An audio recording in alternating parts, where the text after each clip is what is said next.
ಪ್ರಿಯ ನಿರೀಕ್ಷಕರೇ ನಮಸ್ಕಾರ. ಬೀರ್ಬಲ್ನ ವಿಶೇಷ ಕಾರ್ಯಕ್ರಮಕ್ಕೆ ಆತ್ಮೀಯವಾದ ಸ್ವಾಗತ. ವೀಕ್ಷಕರೇ, ಇದೊಳ್ಳೆ ಚೂಯಿಂಗ್ ಆಗಿದೆ. ಎಷ್ಟು ಜಗದ್ರೂ ಮುಗಿಯೋದೇ ಇಲ್ಲ. F-35 ಯುದ್ಧ ವಿಮಾನದ 14ನೇ ದಿನದ ತಿಥಿ ಕಾರ್ಯನೂ ಮುಗೀತು.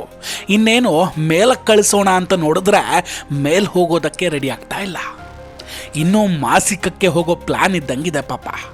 ಯಾಕಂದ್ರೆ ಇವತ್ತಿಗೆ 17 ದಿನ ಆಯ್ತು ನೋಡಿ, ಕೇರಳದಲ್ಲಿ ವಿಶ್ವದಲ್ಲೇ ಅತ್ಯಂತ ಶಕ್ತಿಶಾಲಿ ಅಂತ ಕರೆಸಿಕೊಳ್ಳುವ ಸ್ಟೆಲ್ತ್ ಫೈಟರ್ ಜೆಟ್ ನಿಂತಲ್ಲೇ ನಿಂತು ಬಿಟ್ಟಿದೆ. ವೀಕ್ಷಕರೇ, ನಾವು ಹಿಂದಿನ ವಿಡಿಯೋದಲ್ಲೇ ಇದ್ರ ಬಗ್ಗೆ ಹೇಳಿದ್ವಿ. ಅಮೆರಿಕಾದ ಲಾಕೆಟ್ ಮಾರ್ಟಿನ್ ಕಂಪನಿ ಇದನ್ನ ತಯಾರು ಮಾಡಿದ್ದು ಅಂತ. ಭಾರತದ ರೇಡರ್ ಅದನ್ನ ಡಿಟೆಕ್ಟ್ ಮಾಡಿ ಐಡೆಂಟಿಫೈ ಮಾಡ್ತು. ನಂತರ ಅದನ್ನ ಸೇಫ್ ಲ್ಯಾಂಡಿಂಗ್ ಕೂಡ ಮಾಡಿಸ್ತು. ಇದರ ಬಗ್ಗೆ ಇಡೀ ವರ್ಲ್ಡ್, ಎಸ್ಪೆಷಲಿ ಭಾರತದ ಸೋಷಿಯಲ್ ಮೀಡಿಯಾದಲ್ಲಿ ಮೀಮ್ಸ್ಗಳಂತೂ ಲೆಕ್ಕವಿಲ್ಲದಷ್ಟು ಬಂದಿದೆ. ಈಗೊಂದು ನೋಡಿ, ಕೇರಳದ ಟೂರಿಸಂಗೆ ಈ F-35 ಅನ್ನು ಹೇಗೆ ಬಳಸ್ಕೊಂಡಿದ್ದಾರೆ ಅಂತ. ಕೇರಳದಲ್ಲಿರೋ F-35 ಫೋಟೋ ಹಾಕಿ, once you land you want to leave, ask the British F-35. ಅಂದರೆ ಒಂದು ಸಲ ನೀವು ಕೇರಳದಲ್ಲಿ ಲ್ಯಾಂಡ್ ಆದರೆ ಮತ್ತೆ ನೀವು ಕೇರಳವನ್ನು ಬಿಟ್ಟು ಹೋಗೋದಿಲ್ಲ. ಬೇಕಾದರೆ ಬ್ರಿಟಿಷ್ F-35 ಅನ್ನು ಕೇಳಿ ಅನ್ನೋದು ಇದರ ಅರ್ಥ. ಜಗತ್ತಿನ ಬಲಿಷ್ಠ ಯುದ್ಧ ವಿಮಾನ ಹೆಂಗೆ ಕಾಮಿಡಿ ಆಗ್ತಾ ಇದೆ ನೋಡಿ. ಆದರೆ ಈಗ ಬರ್ತಿರೋ ವಿಷಯ ಇನ್ನೂ ಕೂಡ ಮಜವಾಗಿದೆ. ಅದೇ ವಿಷಯದ ಬಗ್ಗೆ ಈಗ ಮಾತಾಡೋಣ. ಬ್ರಿಟಿಷ್ ರಾಯಲ್ ನೇವಿ ಮೊದಲು ಭಾರತಕ್ಕೆ ಹೇಳುತ್ತೆ, ನಮ್ಮ ಫೈಟರ್ ಜೆಟ್ ಹೊರಗೆ ಇರಲಿ, ಅದನ್ನು ನೀವು ಹ್ಯಾಂಗರ್ಗೆ ಹಾಕೋದು ಬೇಡ ಅಂತ. ಅದಾದಮೇಲೆ ಭಾರತ ನಮಗೇನಾಗಬೇಕು ಅಲ್ಲೇ ಇಟ್ಕೊಳ್ಳಿ ಅಂತ ಸುಮ್ಮನಾಗಿತ್ತು. ಆ್ಯಕ್ಚುಲಿ ಹೇಳಬೇಕಂದ್ರೆ ಭಾರತ ಮೊದಲು ಇದ್ರ ಬಗ್ಗೆ ಕಾಳಜಿ ತೋರಿಸಿತ್ತು. ದುಬಾರಿ ಫೈಟರ್ ಜೆಟ್ಟು, ಮಳೆ ತುಂಬ ಇದೆ, ನೀವು ಇದನ್ನು ಬೇಕಾದರೆ ನಮ್ಮ ಹ್ಯಾಂಗರ್ನಲ್ಲಿ ಇಟ್ಕೊಳ್ಳಿ ಅಂತ. ಆವಾಗಲೂ ನಾವು ಅದನ್ನು ಹ್ಯಾಂಗರ್ಗೆ ಹಾಕೋದಿಲ್ಲ ಅಂತ ಬ್ರಿಟನ್ ಹೇಳುತ್ತೆ. ಅದಾದಮೇಲೆ ಟೀಮ್ಗಳು ಬಂದವು, ರಿಪೇರಿ ಮಾಡೋ ಪ್ರಯತ್ನ ಮಾಡಿದ್ರು, ಆದರೂ ಕೂಡ ಅದು ಸರಿ ಆಗಲೇ ಇಲ್ಲ. ಅದಕ್ಕಿಂತ ಮುಂಚೆ ಫ್ಯೂಯಲ್ ಖಾಲಿಯಾಗಿತ್ತು, ಹೈಡ್ರಾಲಿಕ್ ಸಮಸ್ಯೆ ಅಂತಲೂ ಕತೆ ಕಟ್ಟಿದ್ದಿದೆ. F-35 ವಿಷಯದಲ್ಲಿ ಅಮೆರಿಕ ಮೊದಲಿಂದಲೂ ಕೂಡ ಏನನ್ನೋ ಮುಚ್ಚಿಡುವ ಪ್ರಯತ್ನವನ್ನು ಮಾಡ್ತಾನೆ ಇದೆ. ಯಾಕಂದರೆ ಈ ಗುಜರಿ ಮಾಲನ್ನು ಮಾರಾಟ ಮಾಡಬೇಕಲ್ವ ಪಾಪ, ಬಿಸ್ನೆಸ್ಗೆ ಹೊಡೆತ ಬೀಳಬಾರ್ದು ನೋಡಿ, ಅದೇ ಕಾರಣಕ್ಕೆ. ಆ್ಯಂಡ್ ಇದನ್ನು ಗುಜರಿ ಅಂತ ಹೇಳ್ತಿರೋದು ನಾವಲ್ಲ, ಸ್ವತಃ ಅಮೇರಿಕಾದ ಎಲಾನ್ ಮಸ್ಕ್ ಅವರೇ ಹೇಳಿದ ಮಾತಿದು. ಇನ್ನೂ ಒಂದು ವಿಷಯ ಬಂತು. ಬ್ರಿಟನ್ ಲಾಕೆಟ್ ಮಾರ್ಟಿನ್ನ ಒಂದು ಟೀಮನ್ನು ಕರೆದುಕೊಂಡು ಭಾರತದ ಕೇರಳಕ್ಕೆ ಬರ್ತಾ ಇದೆ ಅಂತ. ಅದರಲ್ಲಿ ಇಂಜಿನಿಯರ್ಸ್ ಕೂಡ ಇದ್ದಾರೆ ಅನ್ನೋದಾಗಿ. 40 ಜನ ಬರ್ತಾರೆ, ಅದನ್ನು ರಿಪೇರಿ ಮಾಡ್ತಾರೆ ಅಂತಲೂ ಹೇಳಿದ್ರು. ಅದು ಕೂಡ ಭಾರತದ ಹ್ಯಾಂಗರ್ ಅಥವಾ ವರ್ಕ್ಶಾಪ್ನಲ್ಲೇ ಅಂತ. ಈಗ ಬರ್ತಿರೋ ಇನ್ನೊಂದು ವಿಷಯ ಏನಂದರೆ, ಭಾರತದ ಇಂಜಿನಿಯರ್ಗಳ ಸಹಾಯ ಇಲ್ಲದೆ ಈ ಫೈಟರ್ ಜೆಟ್ಟನ್ನು ಅವರಿಂದ ಏನೂ ಮಾಡೋದಕ್ಕೆ ಸಾಧ್ಯವಿಲ್ಲ ಅಂತ. ಆದರೆ ಭಾರತದ ಇಂಜಿನಿಯರ್ಗಳ ಸಹಾಯವನ್ನು ತೆಗೆದುಕೊಳ್ಳೋದಕ್ಕೆ ಕೂಡ UK ಹಾಗೂ ಅಮೆರಿಕ ಭಯ ಪಡ್ತಾ ಇದೆ. ಯಾಕಂದರೆ ಎಲ್ಲಿ ನಮ್ಮ ಇಂಜಿನಿಯರ್ಸ್ ಅವರ ಸ್ಟೆಲ್ತ್ ಟೆಕ್ನಾಲಜಿಯನ್ನು ಕದ್ದು ಬಿಡ್ತಾರೋ ಅಂತ. ಈಗ ಇವರೇನಾದರೂ ಭಾರತದ ಇಂಜಿನಿಯರ್ಗಳ ಸಹಾಯವನ್ನು ತೆಗೆದುಕೊಂಡಿಲ್ಲ ಅಂದರೆ ದೊಡ್ಡ ಕಾರ್ಗೋ ವಿಮಾನವನ್ನು ತಂದು ಅದರಲ್ಲಿ ಇದನ್ನು ತುಂಬಿಕೊಂಡು ಹೋಗಬೇಕು ಅಷ್ಟೇ. ಇದೇ ಸಮಯ ಉಪಯೋಗಿಸ್ಕೊಂಡು ಫ್ರಾನ್ಸ್ ಈ ಕಡೆ ಹೇಳ್ತಾ ಇದೆ, ನಮ್ಮ ರಫೇಲ್ ಅದ್ಭುತವಾದ ಫೈಟರ್ ಪ್ಲೇನು, ನೀವು ಸುಮ್ಮನೆ ಆ F-35 ಬಳಸ್ತಾ ಇದ್ದೀರಾ, ಅದನ್ನು ಬಿಟ್ಟು ನಮ್ಮ ರಫೇಲ್ ತಗೊಳ್ಳಿ ಅಂತ ಯುರೋಪ್ ದೇಶಗಳಲ್ಲಿ ಮಾರ್ಕೆಟಿಂಗನ್ನು ಮಾಡೋಕ್ಕೆ ಶುರು ಮಾಡಿಕೊಂಡಿದೆ. ಇನ್ನೊಂದು ಕಡೆ ಟರ್ಕಿ ಕೂಡ F-35 ಅನ್ನು ತಗೊಳ್ಬೇಕು ಅಂತಿತ್ತು, ಆದರೆ ಅದು ಕೂಡ ಈಗ ಹಿಂದೇಟು ಹಾಕೋದಕ್ಕೆ ಶುರು ಮಾಡಿಕೊಂಡಿದೆ. ಟರ್ಕಿಗೆ ಬೇಡವಾದ F-35 ಅನ್ನು ಇನ್ನು ಭಾರತ ಇಟ್ಕೊಂಡು ಅದು ಏನು ಮಾಡಬೇಕು ಹೇಳಿ. ಉತ್ತರನ ಪೌರುಷ ಯುದ್ಧ ಭೂಮಿಯಲ್ಲಿ ಗೊತ್ತಾದಂಗೆ ಈ F-35ನ ಅಸಲಿ ಶಕ್ತಿ ಏನಿದೆ ಇದು ಭಾರತದ ಕೇರಳದಲ್ಲಿ ಬಯಲಾಗಿದೆ. ಸೊ ಈಗ ಜಗತ್ತಿನ ಎಲ್ಲ ದೇಶಗಳು ಕೂಡ ಇದನ್ನು ತಗೊಳ್ಳೋಕ್ಕೆ ಯೋಚನೆ ಮಾಡ್ತಾ ಇದೆ. ಅಮೆರಿಕ ನೋಡಿದ್ರೆ ವಿಶ್ವದ ಅತ್ಯಂತ ದುಬಾರಿ ಮತ್ತು ಅದ್ಭುತ ಫೈಟರ್ ಜೆಟ್ ಅಂತ ತನಗೆ ತಾನೇ ಹೇಳ್ಕೊಳ್ಳುತ್ತೆ. ಆದರೆ 17 ದಿನ ಆದರೂ ಕೂಡ ರಿಪೇರಿ ಮಾಡೋಕ್ಕಾಗದೆ, 40 ಜನ ಇಂಜಿನಿಯರ್ಸ್ ಕೈಯಿಂದಲೂ ಸಾಧ್ಯವಾಗದೆ ನಿಂತಲ್ಲೇ ನಿಂತು ಬಿಟ್ಟಿದೆ ಈ ದುಬಾರಿ ವಿಮಾನ. ಇದೇ ಯುದ್ಧ ನಡಿಬೇಕಾದ್ರೆ ಹೀಗೇನಾದರೂ ಆಗಿಬಿಟ್ರೆ ಈ ಸ್ಟೆಲ್ತ್ ಟೆಕ್ನಾಲಜಿ ಅನ್ನೋದನ್ನು ಇಟ್ಕೊಂಡು ಏನು ಮಾಡೋಕ್ಕಾಗುತ್ತೆ ಹೇಳಿ. ಇದರ ಮೇಂಟೆನೆನ್ಸ್ ಬಗ್ಗೆ ಈಗ ಸಿಕ್ಕಾಬಟ್ಟೆ ಪ್ರಶ್ನೆಗಳು ವಿಶ್ವದಾದ್ಯಂತ ಹುಟ್ಕೊಳ್ತಾ ಇದೆ.